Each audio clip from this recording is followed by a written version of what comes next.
Eh, saat ini kita sudah masuk eh, rekaman.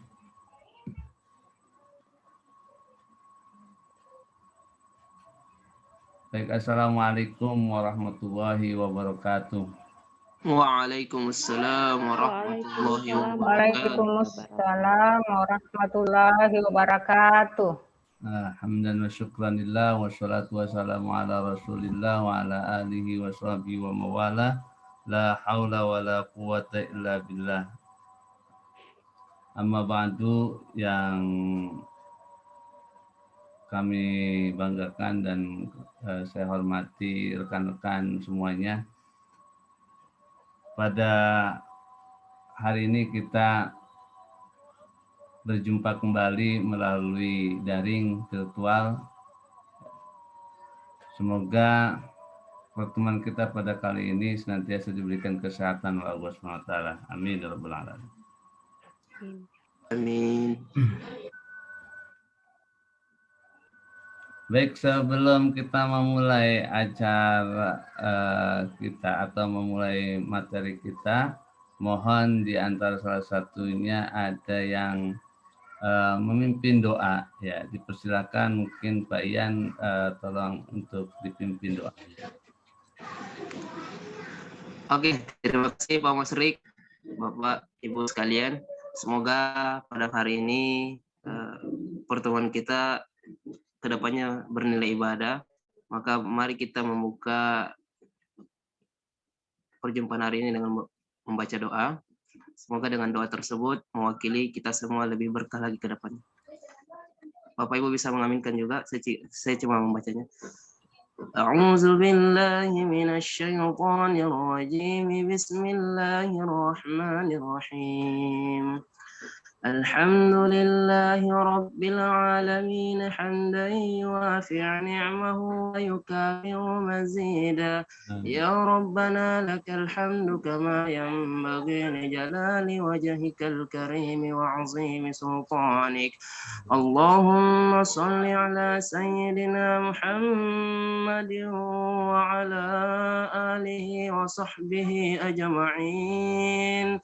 اللهم أعني على ذكرك وشكرك وحسن وعبادتك.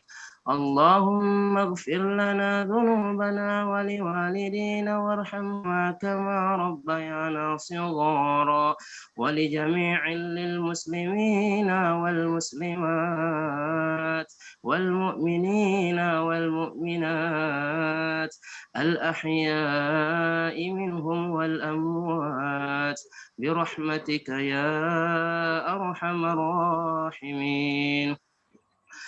اللهم إنا نسألك سلامة في الدين وعافية في الجسد وزيادة في العلم وبركة في الرزق وتوبة قبل الموت ورحمة عند الموت ومغفرة بعد الموت. اللهم هون علينا في شكرات الموت والنجاة من النار والعفو عند الحساب. ربنا آتنا في الدنيا حسنة وفي الآخرة حسنة وقنا عذاب النار. وصلى الله على سيدنا محمد وعلى آله وصحبه وسلم. سبحان ربك رب العزة عما يصفون وسلام على المرسلين والحمد لله رب العالمين. Amin amin ya rabbal alamin. Terima kasih Pak, semoga berkah. Amin, terima kasih. Assalamualaikum warahmatullahi wabarakatuh. Waalaikumsalam warahmatullahi wabarakatuh. Terima kasih Pak Ian. Kita dengarkan indah ya dari lantunan doanya, ya atau menembus kesanubari kita, ya subhanallah. Insyaallah Pak. Ini kalau Jombawati rasanya kalau mendengar suara ini terpapar. yang terpapar COVID, yang terpapar suara. Subhanallah. Oke, baik. Kita lanjutkan. Nah, materi kali ini yang akan saya sampaikan itu mengenai tentang pendampingan, evaluasi, dan pengembangan kurikulum operasional di satuan pendidikan, atau juga disebut proses pendampingan, ya, proses penyusunan. Nah, ini akan saya tampilkan. Oke.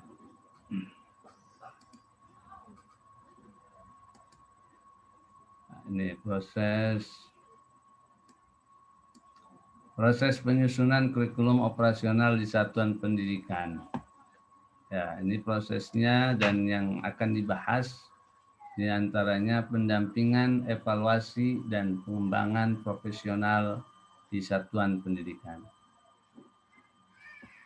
Perlu kita ketahui di dalam penyusunan kurikulum, ya, dan juga pelaksanaan dalam kurikulum yang tentunya nanti terimplikasi dalam profil pelajar Pancasila, kita harus mengetahui dan juga mampu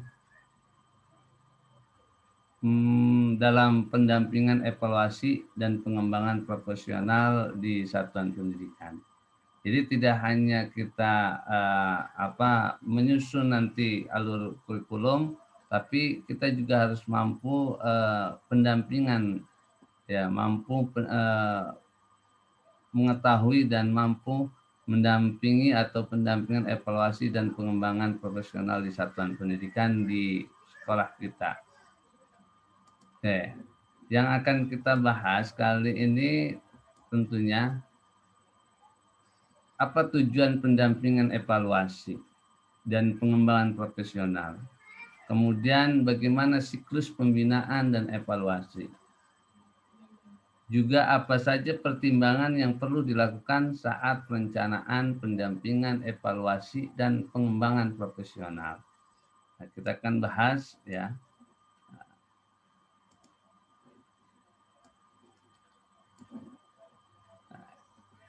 Pendampingan, evaluasi, dan pengembangan profesional di satuan pendidikan. Nah, di sini kita ketahui bahwa pendampingan, evaluasi, dan pengembangan profesional dilakukan secara internal oleh satuan pendidikan untuk memastikan pembelajaran berjalan sesuai rencana untuk mencapai tujuan yang ditetapkan. Jadi di saat pendampingan, evaluasi, dan pengembangan profesional di satuan pendidikan itu dilakukan di internal. Jadi internal oleh satuan pendidikan atau sekolah kita. Nah, kenapa itu adanya pendampingan, evaluasi, dan pengembangan profesional?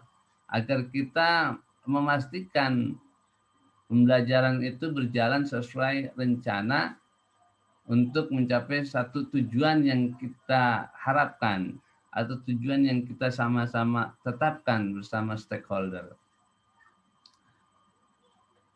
Selanjutnya, proses ini dikelola oleh para pemimpin satuan pendidikan dan atau guru yang dianggap sudah mampu untuk melakukan peran ini. Dan ini juga proses pendampingan tidak hanya kepada pimpinan saja.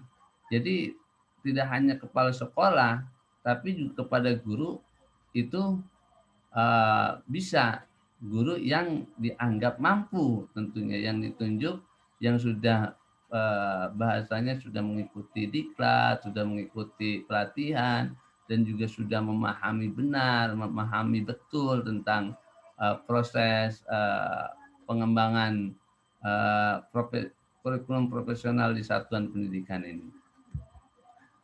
Kemudian evaluasi. Evaluasi itu pendampingan dan pengembangan profesional dilakukan secara bertahap dan mandiri agar terjadi peningkatan kualitas secara berkelanjutan di satuan pendidikan sesuai dengan kemampuan satuan pendidikan. Jadi kita senantiasa setelah melakukan satu konsep, melakukan memiliki alur kurikulum, maka harus ada evaluasi. Evaluasi itu juga tidak hanya dilakukan pada 1 tahun sekali, ya. Evaluasi itu dapat dilakukan secara bertahap, baik itu hari per hari atau per unit atau per semester ataupun per tahun, ya. Jadi tidak hanya dalam 1 tahun saja evaluasi itu. Jadi evaluasi itu bertahap, ya, agar adanya evaluasi itu dapat meningkatkan kualitas secara berkelanjutan di satuan pendidikan kita. Itu pun harus sesuai dengan kemampuan satuan pendidikan kita. Jadi dilihat dari sisi wilayah, geografis, dan kebutuhan. Ya, jadi tidak semua sekolah-sekolah itu sama sesuai dengan kondisi geografis, ya. Mungkin di Sulawesi dengan DKI ya tentunya berbeda secara geografisnya dan juga secara sarana prasarananya juga berbeda. Jadi evaluasinya sesuai dengan kemampuan satuan pendidikan. Namun evaluasi itu secara bertahap, tidak boleh evaluasi itu dilakukan hanya setahun sekali.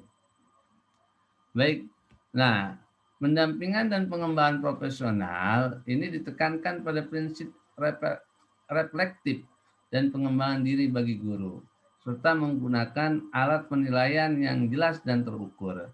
Jadi di saat pendampingan dan pengembangan profesional ini, itu harus harus ada prinsip reflektif sebagai ya pengembangan diri bagi guru, serta juga menggunakan alat penilaian yang jelas dan terukur biar sampai dengan capaian pembelajaran yang diharapkan. Nah, proses pendampingan dirancang sesuai kebutuhan dan dilakukan oleh pimpinan satuan pendidikan berdasarkan hasil pengamatan atau evaluasi.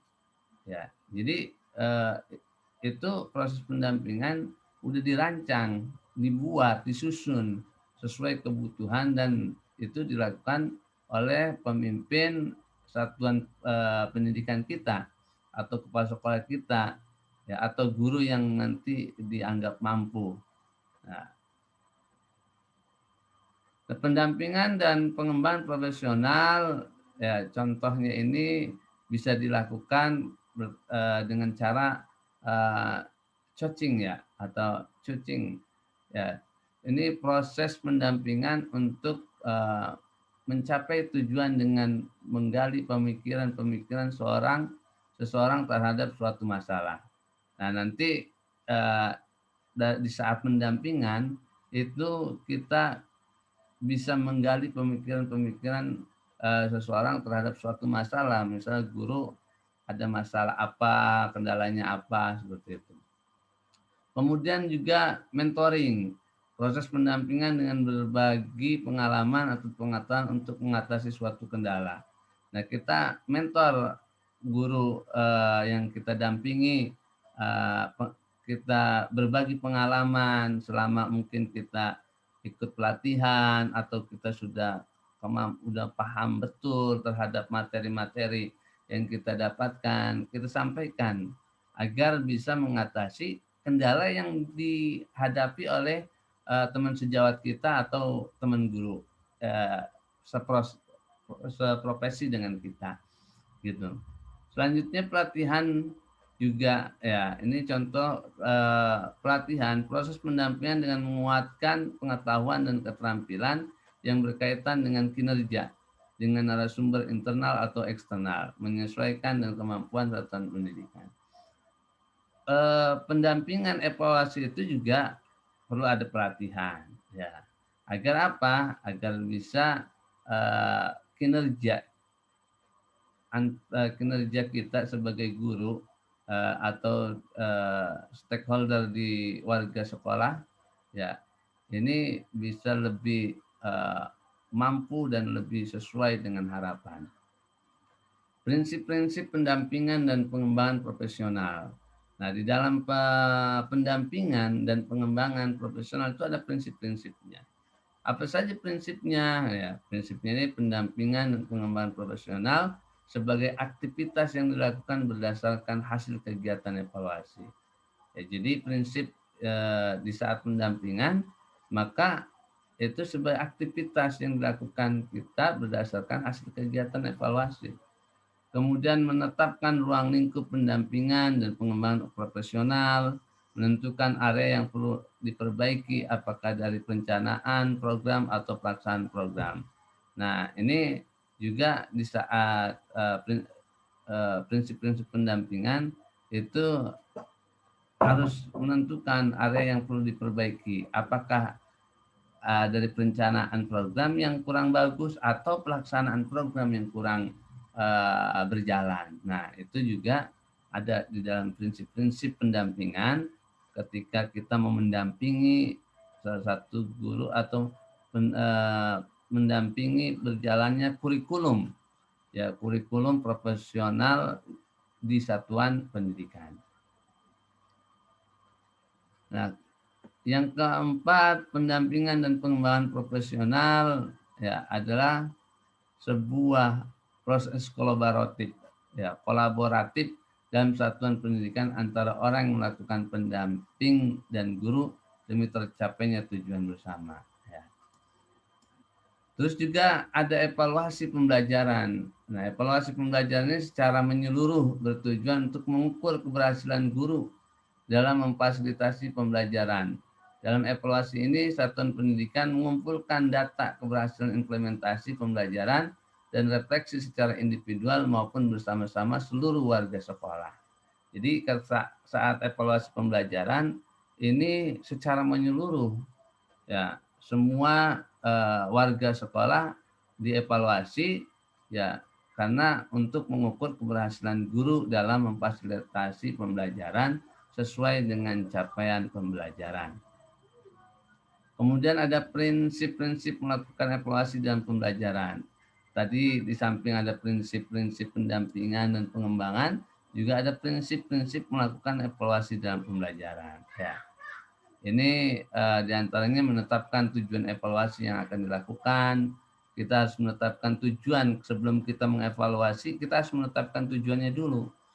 Nah, kemudian menetapkan data atau informasi yang ingin didapatkan. Jadi kita konsep dulu sebelum kita mengevaluasi, kita tetapkan prinsip-prinsip yang akan kita tanyakan. Ya, seperti itu.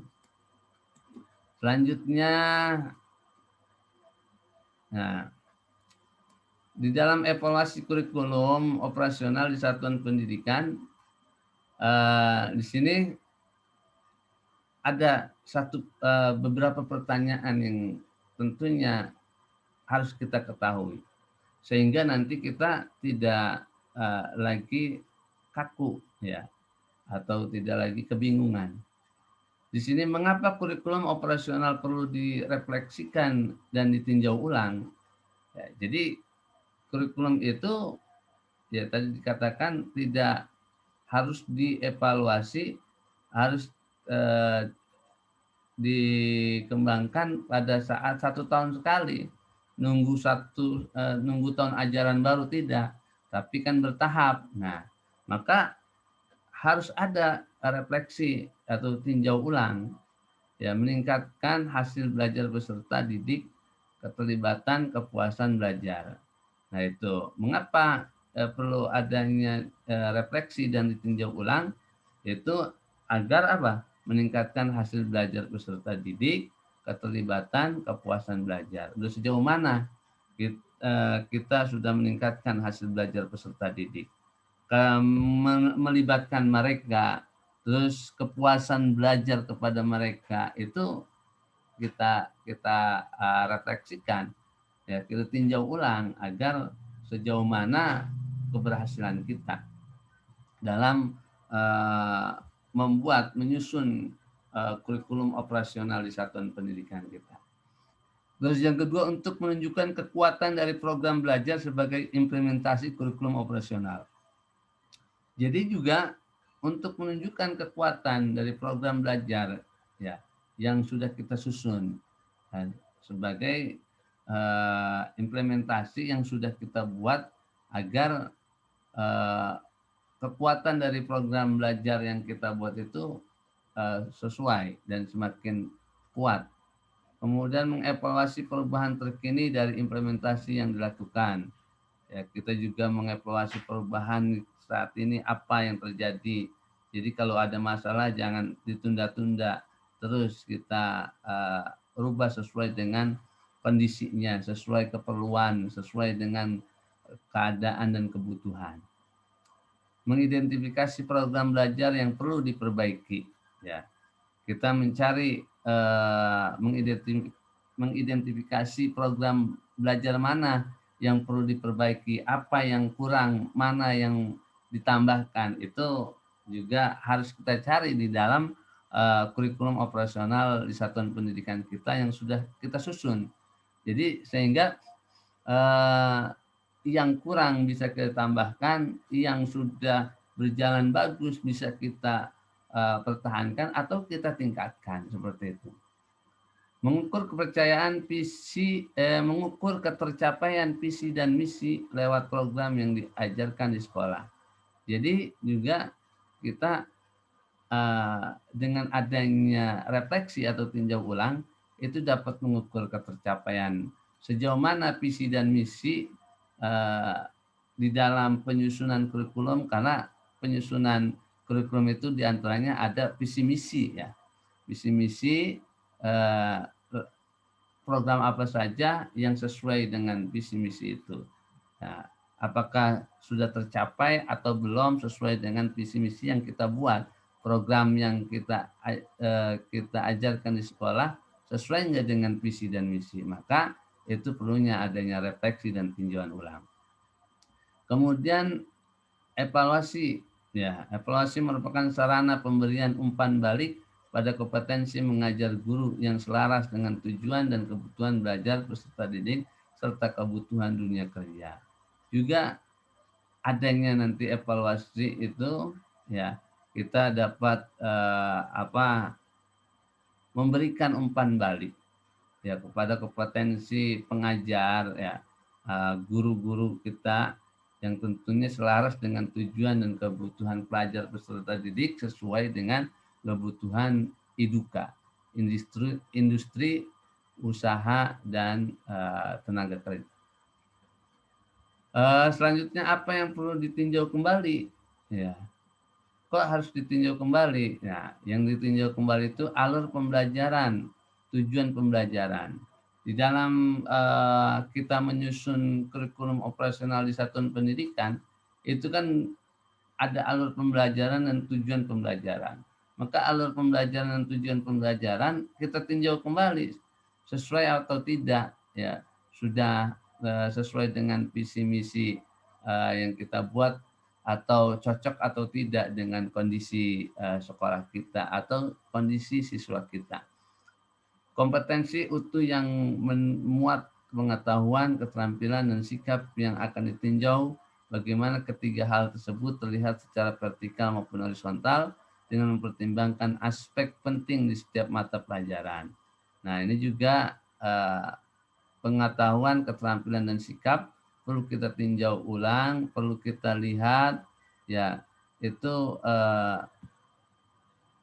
sesuai enggak dengan kompetensinya, sesuai enggak dengan alur pembelajaran dan tujuan pembelajaran yang kita cantumkan di sana. Kemudian sumber materi ajar, ya, sumber materi ajar, perlengkapan visual maupun auditori kesesuaian dengan tahapan perkembangan anak. Nah, sumber mata ajar ini apakah sudah sesuai atau belum? Perlengkapan visual yang akan kita ajarkan sudah sesuai atau belum, dan semuanya itu juga disesuaikan untuk, ya, tahapan perkembangan anak. Kemudian persepsi peserta didik dalam menjalani prosesi belajar. Ya, persepsi peserta didik dalam menjalani proses belajar. Nah, persepsi peserta didik ini tentunya kan berbeda-beda, maka juga perlu kita tinjau kembali. Kemudian untuk SMK relevansi, kompetensi, dan kebutuhan dunia kerja. Nah, karena SMK itu kan ada kerelevansiannya, ada hubungannya, kompetensinya dengan kebutuhan dunia kerja. Jadi kita di saat menyusun kurikulum operasional di satuan pendidikan itu harus disesuaikan dengan kebutuhan dunia kerja. Ya, jangan sampai kita menyusun kurikulum ya tidak sesuai dengan dunia kerja yang saat ini, kebutuhan dunia kerja atau industri yang saat ini. Akhirnya mereka tidak punya kompeten atau tidak punya kompetensi untuk ketika dia melakukan atau menjalankan dunia kerjanya. Pengelola kinerja guru dan tenaga kependidikan agar mereka dapat bekerja dengan efektif. Ya, ini dengan tinjau kembali itu pengelola kinerja guru dan tenaga pendidikan agar mereka semua dapat bekerja dengan efektif. Yaitu adanya tinjauan kembali. Jadi ada satu hal yang memang menjadi satu nilai positif ya. Bagaimana cara melakukannya? Ya, bagaimana cara melakukan evaluasi kurikulum operasional di satuan pendidikan? Yang pertama, kolaboratif, ya, melibatkan seluruh stakeholder sekolah. Jadi tidak hanya kepala sekolah saja, juga wakil kurikulum, guru, ada kakom, kepala kompetensi dan sebagainya. Itu semuanya dilibatkan stakeholder itu. Reflektif, melihat kembali pencapaian dan kekurangan dari berbagai aspek, jujur dan berdasarkan bukti. Ya, jadi cara melakukannya harus reflektif, melihat kembali pencapaian dan kekurangan dari berbagai aspek yang kita buat yang terjadi di lingkungan, di lapangan, apakah sesuai atau tidak. Tentunya ya dengan cara jujur dan juga berdasarkan bukti fisik. Ya. Berdasarkan data, membuat kesimpulan berdasarkan fakta yang ditelaah secara seksama. Nah, ini juga kita cara melakukannya harus melihat berdasarkan data, jangan baru katanya atau baru informasi yang belum jelas, harus melihat datanya. Apa sih yang sebenarnya yang perlu kita evaluasi? Gitu.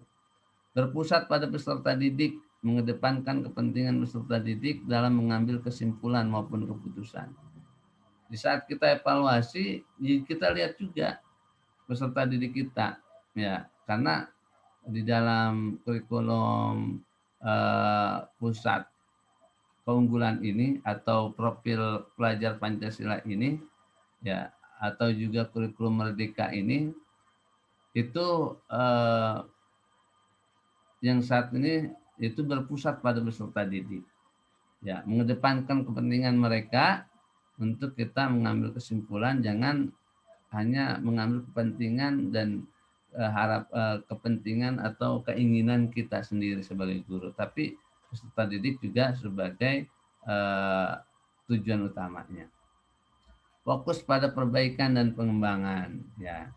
Yang kalau kita mau evaluasi, cara melakukannya harus fokus, jangan pelin-pelan atau jangan labil, ya kan. Kadang dilakukan evaluasi, kadang enggak, kadang ya enggak ada keterfokusan, harus fokus. Ya. Siapa yang terlibat dalam evaluasi kurikulum operasional di satuan pendidikan? Ya. Ketika evaluasi itu ada orang-orang yang terlibat dalam evaluasi tersebut. Siapa orang-orangnya? Ya, diantaranya ada guru di sana, ada wakasek bidang kurikulum, ya. Bila ada itu pasti ada. Kalau nggak ada wakasek kurikulum, ya bisa kacau itu. Terus kemudian ada kepala sekolah, ada peserta didik, ada orang ketua peserta didik, dunia kerja, dan pakar. Itu yang terlibat dalam evaluasi kurikulum operasional di satuan pendidikan.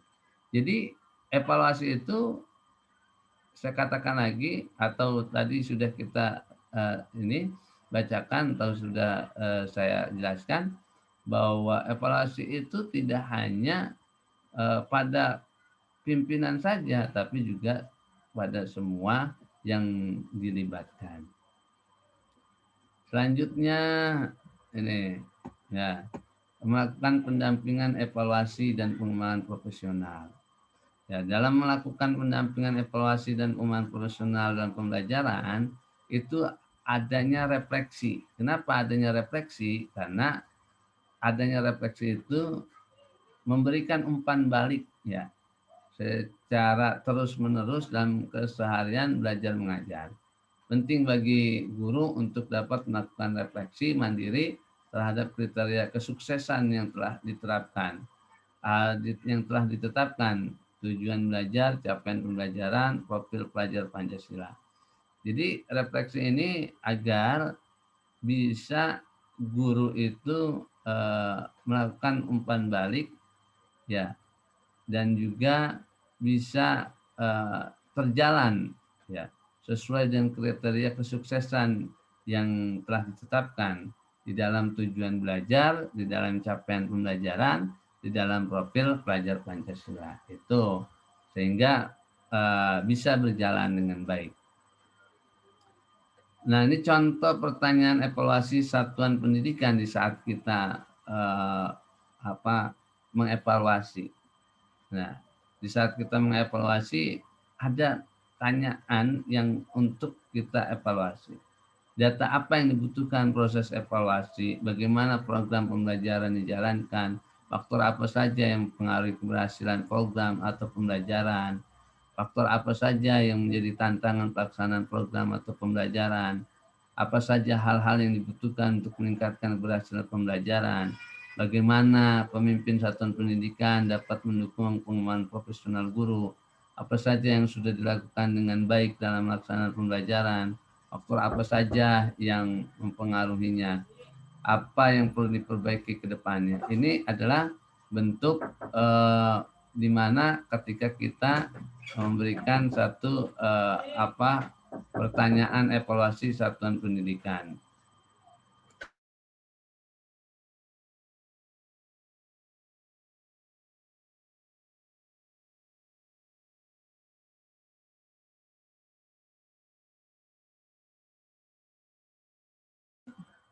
Baik, selanjutnya ini adalah siklusnya, siklus di dalam ya evaluasi. Pertama ini evaluasi ada perencanaan ya, perencanaan, pemetaan kurikulum dan perencanaan pembelajaran, kemudian pelaksanaan pembelajaran, evaluasi, refleksi dan umpan balik. Terus kemudian pendampingan dan pengembangan profesional. Itu siklusnya. Selanjutnya evaluasi kurikulum operasional di satuan pendidikan. Kapan evaluasi kurikulum operasional di satuan pendidikan dilakukan? Per hari, per unit belajar, per semester, dan per tahun. Jadi dalam evaluasi itu tidak hanya 1 tahun, tapi ada per hari. Guru membuat catatan ya anekdotal secara informal mengenai bagaimana proses belajar berjalan, bagaimana tujuan belajar tercapai, bagaimana peserta didik merespon proses kegiatan belajar. Itu kita sebagai guru juga harus mengevaluasi proses pembelajaran kita, sudah tujuan belajar kita tercapai atau tidak, kemudian peserta didik merespon proses kegiatan belajar kita atau tidak. Nah, itu kita evaluasi. Terkadang kan ada peserta didik yang enggak merespon pelajaran kita. Nah, itu. Kemudian per unit belajar, setelah melakukan asesmen formatif secara individual maupun tim, guru bisa mereview proses belajar dan tercapainya tujuan dan melakukan perbaikan maupun penyesuaian terhadap proses belajar. Nah, unit belajar ini kita adakan asesmen formatif ya, secara individual maupun secara tim. Itu seperti itu. Kemudian per semester, setelah 1 semester selesai, guru dan tim bisa melihat kontinum pencapaian atau dialog data. Kita evaluasi dalam 1 semester sejauh mana perkembangan anak, ya, pencapaian, Kemudian per tahun melakukan evaluasi terhadap pencapaian 1 tahun dan bagaimana hal tersebut berkontribusi dengan tujuan sekolah serta visi dan misi. Sesuai enggak dengan visi misi yang kita buat di dalam evaluasi kurikulum operasional di satuan pendidikan. Nah, kemudian apa saja sih sumber informasi dalam mereview kurikulum operasional? Nah, kita harus tahu untuk mendapatkan sumber informasi dan juga mereview kurikulum operasional itu harus kita siapkan. Apa saja? Di antaranya ada data assessment. Data assessment ini hasil asesmen peserta didik per unit. Ya, proyek peserta didik, survei lulusan, refleksi proses belajar oleh guru, observasi kepala sekolah. Nah, itu adalah bentuk sumber informasi yang kita dapatkan untuk mereview kurikulum operasional agar pendampingan, evaluasi dan pengembangan kurikulum pada satuan pendidikan kita itu berjalan dengan baik dan sesuai dengan capaian pembelajaran, sesuai dengan harapan. Kemudian ada artefak peserta didik, ya, portofolio peserta didik, pameran karya, pertunjukan dan sebagainya. Proses refleksi guru. Ini adalah bentuk sumber informasi yang kita dapatkan untuk mereview kurikulum operasional. Kemudian beberapa contoh cara mengumpulkan informasi. Belajar mandiri, fokus grup diskusian dan dialog data per level ajar, kemudian kuesioner peserta didik, dan kuesioner orang tua. Nah, di saat kita mengumpulkan informasi, belajar mandiri, melakukan asesmen berupa refleksi mandiri secara individual pada siswa agar tujuan belajar, capaian pembelajaran profil pelajar Pancasila ini tercapai sesuai dengan kriteria. Kemudian juga fokus grup diskusi, ini juga melakukan diskusi secara berkelompok untuk melihat hubungan antara data yang dimiliki pada catatan anekdotal. Ya, selanjutnya kita buat kuesioner peserta didik, mengumpulkan persepsi peserta didik, kuesioner orang tua, mengumpulkan persepsi orang tua terhadap perkembangan belajar peserta didik di selama belajar di sekolah. Selanjutnya ini evaluasi kurikulum operasional di satuan pendidikan. Ini strategi untuk evaluasi kurikulum. Kita di satu strategi harus menyiapkan mengadakan pertemuan dan orang tua, warga sekolah untuk mendapatkan gambaran mengenai pandangan mereka terhadap evaluasi kurikulum, apa yang dipahami, bagaimana perasaan dan pendapatnya mengenai evaluasi sekolah. Nah, itu kita libatkan orang tua, warga sekolah semuanya untuk kita minta pandangan mereka untuk mengevaluasi kurikulum operasional di satuan pendidikan kita. Arahkan diskusi pada pembahasan mengenai lingkup evaluasi kurikulum. Tunjukkan sampel yang akan digunakan atau dokumen evaluasi yang akan digunakan. Amati jalannya program secara seksama, pahami tujuan program dan kekhawatiran, identifikasi hal-hal yang menjadi akar permasalahan. Terus kemudian tentukan cara untuk mencari data.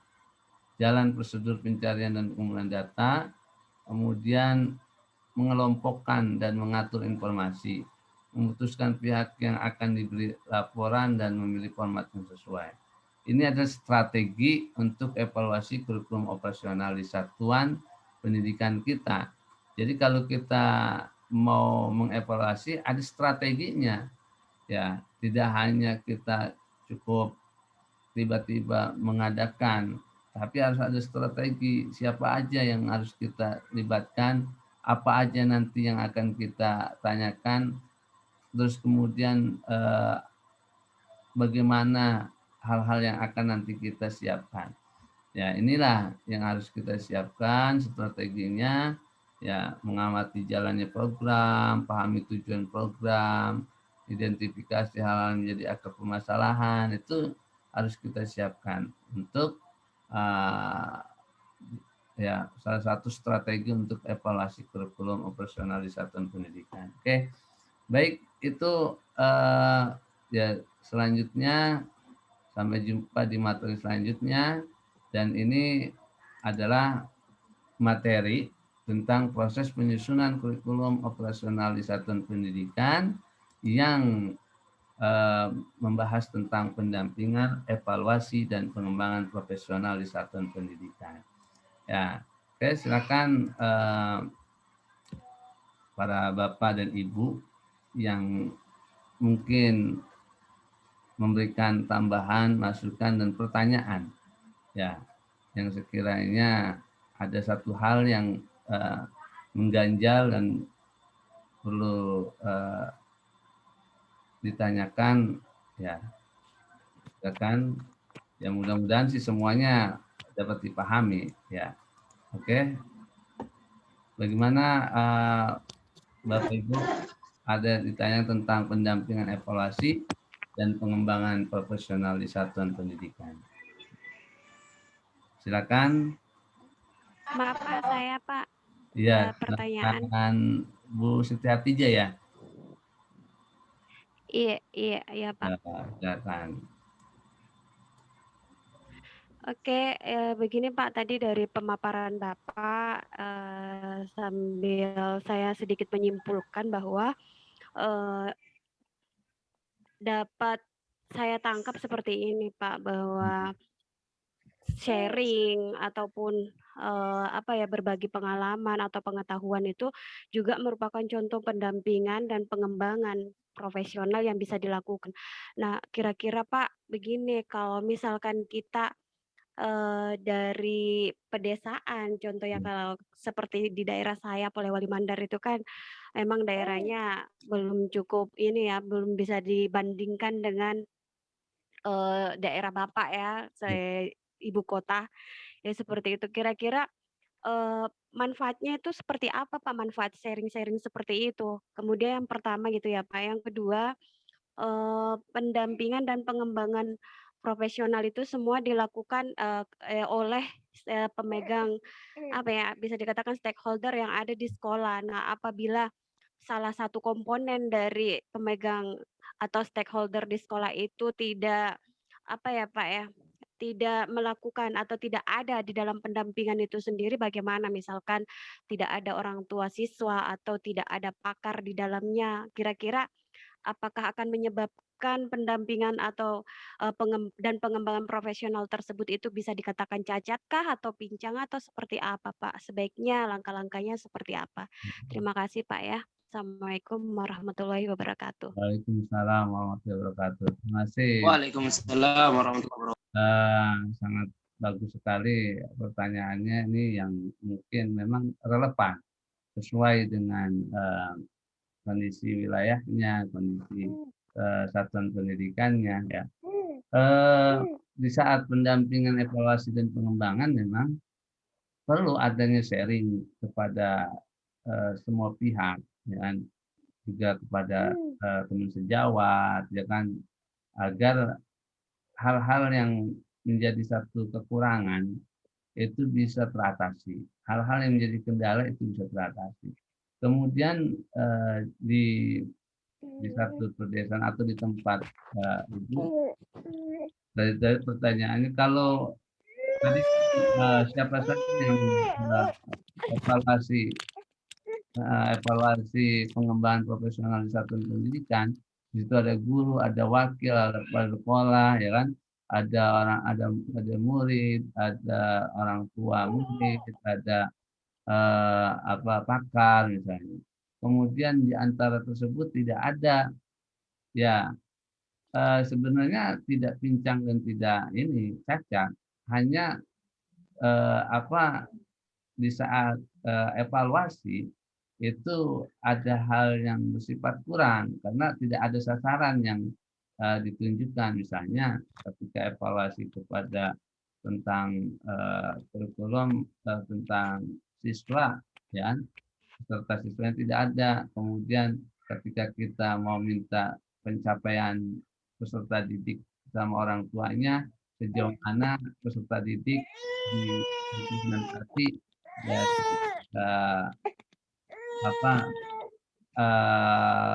penyusunan atau kurikulum yang kita buat di sekolah terimplikasi enggak dengan siswa di rumah gitu. Ya, sesuai dengan dimensi profil pelajar Pancasila, dia beriman, bertakwa kepada Tuhan Yang Maha Esa dan berakhlakul karimah enggak di rumah. Itu kan tentunya yang ditanyakan adalah orang tua gitu. Mungkin kan kalau bahasanya gini, siswa itu kita belajar di sekolah itu hanya berapa persen saja.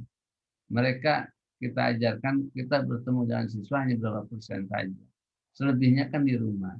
Nah, kita berharap apa yang kita sampaikan, apa yang kita programkan, apa yang kita susun di dalam pengembangan kurikulum profesional di satuan pendidikan, itu terimplikasi kepada siswa tidak hanya di lingkungan sekolah, tapi juga di lingkungan keluarga dan masyarakat. Maka ketika saat evaluasi tidak ada orang tua, tidak ada pakar atau tidak ada komite, ya kan? Tidak ada yang itu ya kurang aja, kurang sempurna. Ya cacat tidak, ya hanya kurang sempurna. Nanti kita tidak tahu kendala-kendala yang terjadi, itu saja. Ya, seperti itu Bu Siti Hadijah. Baik, Sedikit ada Pak lagi. Pan, seperti ini Pak, biasa kita mengalami kendala pada saat mengumpulkan orang tua siswa.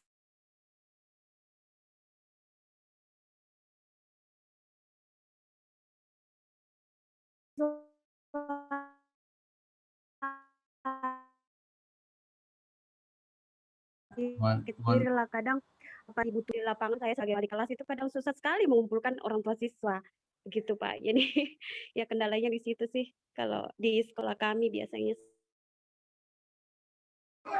Ya, itu tidak hanya di Sulawesi mungkin ya. Di DKI juga sama karena kan apalagi DKI orang tuanya pada sibuk bekerja gitu. Ya paling yang datang bukan bapaknya lah, kebanyakan ibu-ibunya. Ibu-ibunya juga kalau ibu-ibu rumah tangga saja, tapi kalau ibu-ibu karir ya sulit juga. Paling mereka bisa datang kalau di hari-hari weekend, ya. Sedangkan kita itu proses belajar itu kalau di DKI itu sampai dengan hari Jumat 5 hari kerja, Sabtu Minggu ya weekend itu libur. Ya. Oke, ada lagi Bapak Ibu yang lainnya yang ingin tanya atau memberikan tambahan masukan? Sedikit Pak, saya mau bertanya. Silakan Bu Rawe. Ya, Assalamualaikum warahmatullahi wabarakatuh. Waalaikumsalam warahmatullahi wabarakatuh. Paparan Bapak tadi ya lumayan cukup memberikan motivasi buat kita sebagai guru penggerak di satuan pendidikan kita masing-masing. Adapun hal yang ingin saya tanyakan Pak tentang masalah evaluasi pembelajaran. Masalah evaluasi pembelajaran khusus di kami di daerah Kota Palopo, dalam hal evaluasi pembelajaran itu memiliki beberapa tahap, ya, ada tahap penilaian harian, semester dan seterusnya. Kemudian yang saya ingin tanyakan Pak, cara membuat evaluasi pembelajaran yang baik di satuan pendidikan itu yang bagaimana, yang seharusnya itu. Terus yang kedua, bagaimana prinsip evaluasi pembelajaran yang sebenarnya, Pak? Hanya itu mungkin yang bisa saya tanyakan untuk sementara. Terima kasih, Pak. Baik, terima kasih. Terima kasih Bu Rawe. Evaluasi ya dan evaluasi dan prinsip pembelajaran tertuang juga di sini bahwa bagaimana prinsip evaluasi atau evaluasi yang ideal, ya, yang sesuai, maka kita harus menyiapkan. Pertama, menetapkan tujuan evaluasi yang akan kita lakukan. ada tujuannya. Iya. Kita tetapkan dulu tujuan di saat evaluasi apa yang mau kita evaluasi, tujuannya untuk apa, dan untuk memperbaiki kekurangan kah, atau tujuannya untuk mencari kesalahan dan sebagainya. Itu adalah ada tujuan. Yang kedua, kita menetapkan data atau informasi yang ingin didapatkan dari kegiatan peninjauan. Di saat kita mau evaluasi, itu harus kita cari data informasi ya yang kita mau tuju, yang kita mau lakukan, data apa yang mau kita evaluasi, apakah proses pembelajarannya, ataukah program kurikulumnya, ataukah visi misinya. Nah, itu harus kita buatkan dulu data atau informasi yang ingin kita lakukan atau peninjauan. Kemudian menentukan bentuk asesmen yang akan dilakukan untuk mendapatkan data atau informasi ini. Kita siapkan pertanyaan-pertanyaan, ya bentuk asesmen itu pertanyaan-pertanyaan yang akan kita gali untuk mendapatkan informasi atau data yang kita inginkan. Di mana nih? Apa tadi sudah ada contoh, saya jelaskan juga contoh-contoh evaluasi yang harus kita tanyakan apa saja, gitu, sehingga kita mendapatkan data, ya, mendapatkan informasi yang kita inginkan. Nah, maka buatlah pertanyaan-pertanyaan, susun dulu yang akan kita tanya untuk menggali informasi. Selanjutnya, merancang aktivitas evaluasi yang bersifat reflektif dan dapat dijadikan pengembangan baik guru dan pelaksana program. Ya, kita rancang yang aktivitas evaluasi kita yang bersifat reflektif, yang nanti ada timbul timbal balik, ya kan, kemudian menyenangkan dan sebagainya, itu kita lakukan. Kemudian menggunakan alat penilaian pencapaian yang jelas dan terukur. Nah, di saat kita mengevaluasi, kita harus membuat alat penilaian, ya, alat penilaian untuk mencapai sesuatu yang kita dapatkan agar jelas dan terukur. Jadi kalau kita mau mengevaluasi, ya kita harus bikin dulu template-nya, kita bikin dulu formatnya, format penilaian, agar nanti di saat kita ini bisa dapat sesuai atau tercapai pencapaian yang jelas dan terukur sesuai dengan harapan. Mungkin gitu, Bu. Oh ya. Nah, masih ya. Iya, terima kasih, Pak. Mungkin yang jadi evaluasi. Oh ya. Ya, Bu. Ya, Bu. Jadi evaluasi yang baik itu terdiri dari dua nilai, pengukuran dan penilaian sesuai dengan tujuan evaluasi itu sendiri, Pak Di. Iya, betul. Jadi seperti itu. Ya, mungkin Pak Ian ada yang... Oh iya, oke. Terima kasih. Iya, sama-sama, Bu. Pak Ian mungkin menambahkan. Iya, sama-sama. Ya. Mau bertanya juga, Pak. Oh, ya, silakan.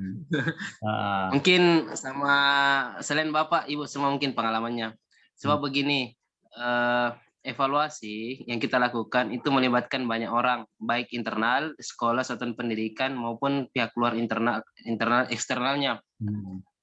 Pekerjaan, dunia kerja, dan pakarnya. Nah, sementara pertanyaan Ibu Siti Hatijah, itu memang betul susahnya mengumpulkan Bapak Ibu orang tua peserta dalam hal untuk bisa mengevaluasi perkembangan anaknya. Sementara kita juga butuh referensi dari pakar, sementara pakarnya juga tidak ada, Pak, yang kita biasa hadirkan ketika mengevaluasi kurikulum ini. Nah, ditambah lagi adapun orang tua yang hadir, masyarakatnya itu ya mungkin ada yang tidak lulus sekolah lah, Pak, pendidikannya masih dasar, sehingga mereka tinggal tinggal iya-iyakan saja dalam hal evaluasi, ngikut aja sama kita yang mengerti. Nah, yang jadi pertanyaan saya, Pak, bagaimana kita mengevaluasi sementara orang yang hadir, yang kita butuh dievaluasi, tidak ada di pertemuan, ya tidak ada. Sementara yang hadir pun juga tidak mengerti tentang bagaimana harus perkembangan atau evaluasi itu tercapai ketika hadir semua, baik dari guru, kepala sekolah, wakil kepala sekolah mungkin, wakasek dan sebagainya, semuanya Pak yang harus hadir, sementara yang hadir tidak mencapai target. Nah, ini mungkin harus ada solusinya di antara kita, ditambah lagi kebiasaan atau adatnya suatu daerah di sekolah itu memang beda-beda, Pak. Jadi kurikulum itu menyesuaikan mungkin kebiasaannya masyarakat di daerah, baik dari daerah Polman, daerah Palopo, termasuk saya Kota Makassar, dan Bapak juga kebiasaannya di sana bagaimana. Jadi kalau saya pribadi butuh sinergi evaluasi, Bu. Pak, Ibu, butuh sinergi antara guru dengan murid, murid dengan guru, kepala sekolah, semua stakeholder yang harus terlibat di dalamnya. Tidak melibatkan sepenuhnya kepada guru saja, karena biasa orang tua itu cuman mengetahui anaknya berkembang evaluasi sekolah itu karena gurunya. Padahal Pak, mindset di masyarakat itu, kalau anaknya berprestasi, yang dicari itu orang tuanya, bukan gurunya. Padahal gurunya yang mengarahkan dia supaya berprestasi. Sebaliknya Pak, kalau anaknya cacat atau ada kekurangannya di sekolah, bukan orang tuanya yang ditanya, siapa gurunya. Ini yang bahaya Pak. Ini yang terjadi sekarang. Nah, itu yang kita mau hindari supaya Bapak Ibu sekalian, di mata masyarakat, evaluasi perkembangan kurikulum juga bagus ke depannya, dan kita guru berhasil mencetak generasi yang mudah ke depannya. Nah, pertanyaan saya itu tadi Pak, bagaimana evaluasi supaya saling bersinergi lah antara guru, kepala sekolah, peserta, stakeholder yang ada di dalamnya, staff-staffnya, termasuk orang tua dan pakarnya. Saya kira mungkin itu, mungkin dari ibu-ibu juga bisa menjawab pertanyaan ini. Tambahan mungkin dari Pak Masrik juga pengalamannya yang sudah lama dari dunia pendidikan. Jujur Pak, saya baru 2 tahun mengajar Pak. Jadi saya belum terlalu paham. Sekedar ilmu-ilmu saja dari guru-guru yang lain. Saya kira itu. Wassalamualaikum warahmatullahi wabarakatuh. Assalamualaikum warahmatullahi wabarakatuh. Ya, makasih Pak Ian Ilham yang begitu fantastis pertanyaannya, dan juga sebenarnya juga sudah salah satu menjawab dari salah satu teman-teman yang tadi pertanyaan itu penambahan ya. Tadi juga saya katakan di saat kita mau evaluasi ingin melibatkan semua stakeholder, kemudian ternyata tidak lengkap, pada dasarnya ya tetap berjalan. Hanya evaluasinya paling tidak sempurna saja gitu. Kemudian orang tua di wilayah kita itu tidak semuanya berpendidikan, atau ya bahasanya ikut dah bagaimana Bapak Ibu gurunya aja lah. Ya berarti kalau begitu dianggap berhasil tercapai kalau seandainya memang orang tuanya, anak saya baik kok di rumah, anak saya ini, dan ya saya percayakan sama Bapak Ibu guru, berarti ya bahasanya tercapai. Itu mungkin di kalangan orang tua ya. Nah, pakar itu seperti tidak pakar yang ahli, atau jadi seperti pengawas ya. Pengawas itu kan salah satu pakar dalam memberikan evaluasi, juga pendampingan, karena Pak Pengawas itu mendampingi dan mengevaluasi dari program atau kurikulum yang kita buat gitu. Seperti itu. Nah, kemudian bagaimana kita anak kita juga menjelaskan kepada orang tua. Ya, tentunya kesinergitasan ini, sinergi itu sangat diperlukan semua aktivitas kita. Bahwa kita itu bukan Superman gitu. Kita itu bekerja bukan Superman, atau kita orang yang kuat sendiri, tidak. Semuanya itu perlu sinergi, gitu. Perlu super team. Gitu. Jadi kita bukan Superman. Nggak ada orang yang Superman bisa mengatasi semuanya dan semua masalah-masalah bisa diatasi oleh diri sendiri, tidak. Jadi orang itu Superman, bukan Superman tapi super team. Butuh apa namanya, kalau bahasa agamanya ya hablum minannas.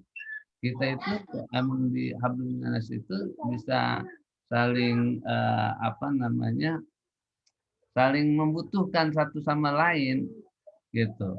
Dan juga ketika kita merasa kesulitan ya orang orang lain yang bisa apa membantu kita, dan ketika kita kekurangan juga orang lain yang bisa mengoreksi kita. Nggak ada kita menyangka diri kita itu apa benar atau salah, tapi benar salahnya ada di hadapan orang lain. Penilaian itu ada di orang lain gitu. Masya Allah. Hablum minannas ya Pak. Wa Iya. ta'awanu 'alal birri wat taqwa.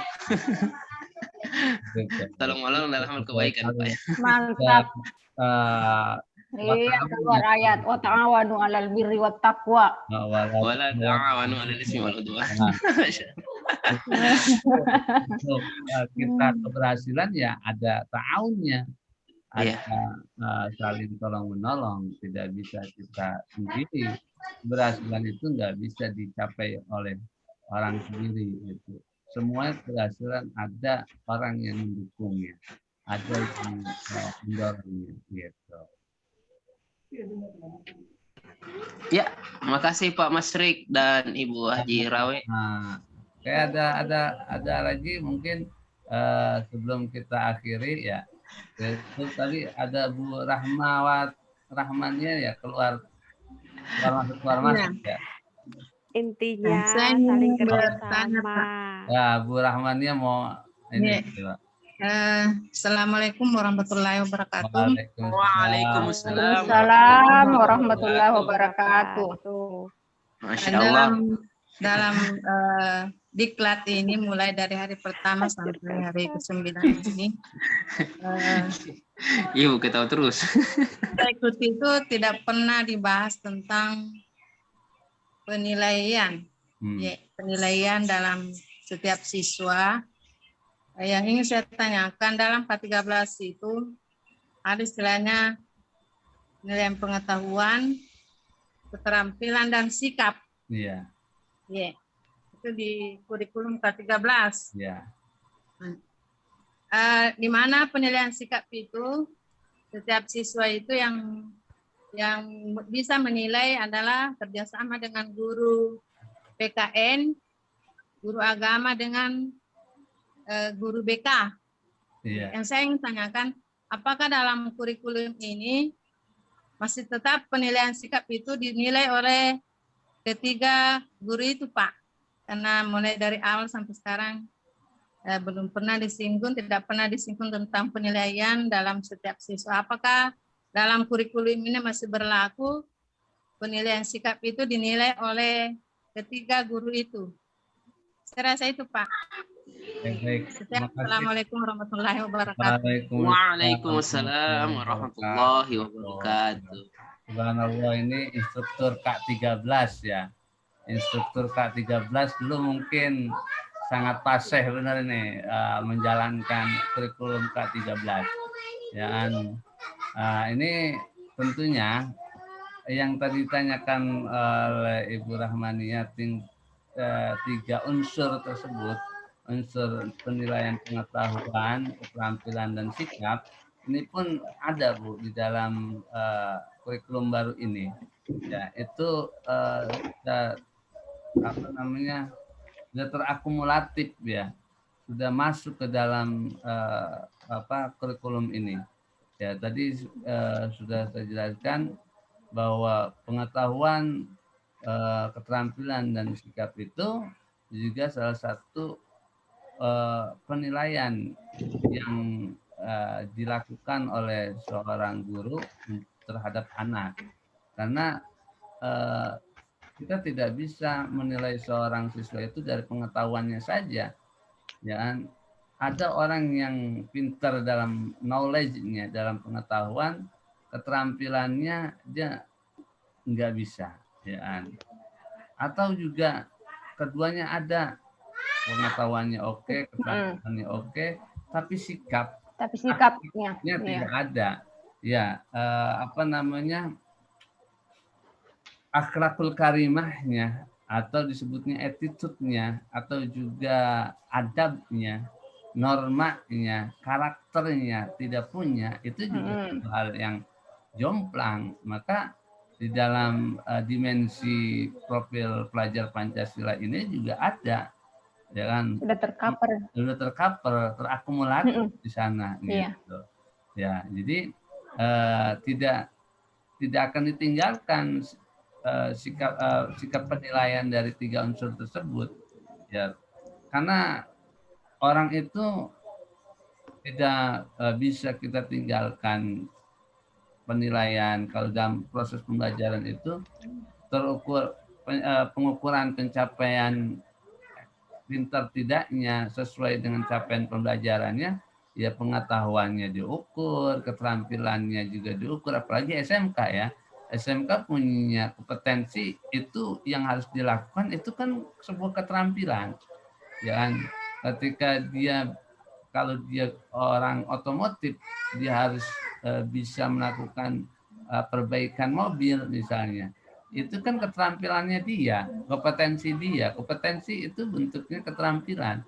Nah, keterampilan dan kompetensi yang dia dapatkan nggak bisa dia secara biasa, tapi ada knowledge-nya, ada pengetahuan yang disampaikan oleh gurunya, materi yang disampaikan. Nah, di saat dia sudah melakukan, dia pun harus punya sikap bagaimana menangani pelanggannya, bagaimana menangani sikap kepada, ya kan, lawan bicaranya. Ya, sikap itu kan ada sopan, ada santun, ya kan? Ada sopan dalam berperilaku, santun dalam berucap, kan gitu. Perilakunya ketika dia sama orang yang dewasa dan yang sama yang di bawah dia seperti apa. Terus santunnya, ucapannya, bicaranya ya kepada yang lebih tua sama yang muda seperti apa. Ini kan bentuk karakter akhlakul karimah yang tidak bisa kita lepaskan, apalagi di dalam pembelajaran agama, ya kan, itu sangat-sangat kita tanamkan, karena memang nama bu'istu li utammima makarimal akhlak, utamanya Rasulullah itu meluruskan ya akhlaknya, kan gitu. Walaupun sekarang ini kita prosesnya melalui pedagogik, bukan lagi akomodatif ya. Jadi seperti itu. Jadi bentuknya itu 3 unsur penilaian itu tidak dapat kita tinggalkan. Di sini juga ada, tadi kita sampaikan, itu dijelaskan ya, 3 unsur itu tetap ada. Baik dimensi profil pelajar Pancasila yang pertama itu kan yang beriman dan bertakwa.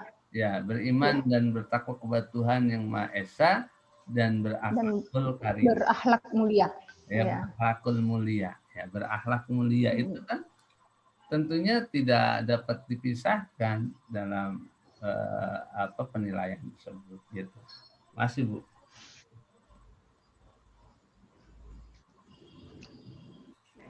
Oke, baik. Bagaimana Bapak Ibu semuanya?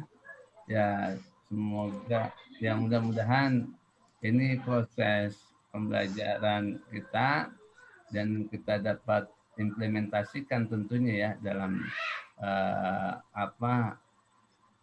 dunia kerja kita atau profesi kita, dan nanti bisa kita imbaskan, kita bisa diseminasikan kepada teman-teman guru kita, karena memang yang mengikuti pelatihan ini kan tentunya punya tanggung jawab, kita nanti bisa mengimplementasikan, bisa kita imbaskan, bisa kita diseminasikan kepada teman-teman guru yang belum dapat gitu. Makanya ada IHT ini, ya kan.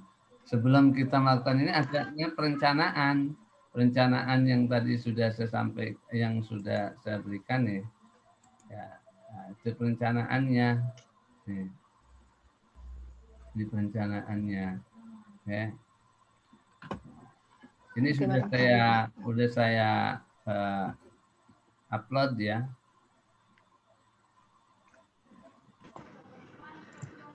Oke, baik. Bagaimana Bapak Ibu? Ya, cukup ya. Mudah-mudahan kita saling memahami, Alhamdulillah. saling mengingatkan, bisa saling menyempurnakan, bisa saling mengingatkan gitu kan. Ya, tidak semua yang mungkin saya sampaikan itu adalah kesempurnaan bagi saya, dan semuanya teman-teman ini luar biasa dibanding saya, dan tentunya kita tidak ada yang sempurna, dan tentunya saling menyempurnakan masing-masing dari kekurangan dan kelebihan kita masing-masing. Ya, mungkin itu ya. Mohon tentunya sebelum ini saya mohon maaf sebelumnya, bukan mengajari atau pintar dan paling pintar. Ya, tentunya kita sama-sama belajar, sama saling mengingatkan, sama-sama saling menyempurnakan. Apabila ada kesalahan dan kekurangannya, itulah ya al-insan mahalus atau wanisyan. Ya.